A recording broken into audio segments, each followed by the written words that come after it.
and to deconstruct the budget and what it really means for you and me is back to Prannoy. Thanks, Amitabh. Actually, we thought we'd spend the next hour try and analyze the Oscars and who won and which actor should have won and didn't win.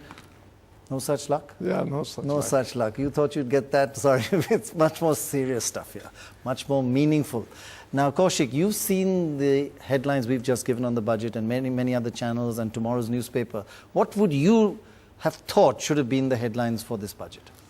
I have to think very quick. Well, here is a possibility that it's more than a headline, one-liner. Yeah. This is not a game changer. For that reason, the budget is a game changer. It sounds a bit paradoxical, but you see, our tendency is each year to have a game changer budget. Right. And trying to do that every year, the only thing you're guaranteed is that it's going to cause instability and problems. Yeah. This is a sophisticated budget because it doesn't make those dramatic announcements, but really works into the details of the way an economy functions. The same reason why in an industrialized country, the budget does not make big news. Right. Ours, for the first time, has marked a budget of that kind. Professionally good, but not one of those with headline announcements. So no sensational headlines that the media loves. There are lots of things the media will gradually discover that is there, and the analysts will discover, but not something which can give you screaming headlines tomorrow. Right. See, one of the big worries, the stock market went up nearly 600 points, then suddenly kind of either it was profit taking, if you take a charitable view, or they suddenly started understanding the finer details and got a bit worried. For example, on the oil subsidy. That's down 15,000 crores. Overall subsidies are down 12%.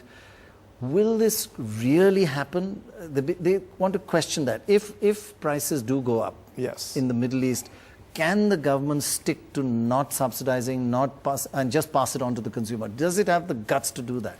Well, either way, you'll need guts. If it really goes up, then if you continue to cover the under-recoveries, the deficit is going to go up. Yes. We will miss the 4.6% target. Right. And we do know that with a lag, that will be more inflationary than letting prices rise. But politically easier, right? Because it's a lag, politically budget deficit, easier because this is straight. Petrol prices are, diesel prices. So, if it really goes sufficiently high and the government has to come in on this, it could come in a way where you still don't go back to a flat controlled price, but you take on a fraction of that cost on the government and pass a fraction to consumers. So the prices still rise and fall, so you share but the it's increase. shared. So things like that are possible. Interesting. And there are indications that should the need arise, we will go that way. You'll go that way. If that, it may not be necessary. May not be necessary. Ruchir, oil prices likely to go up?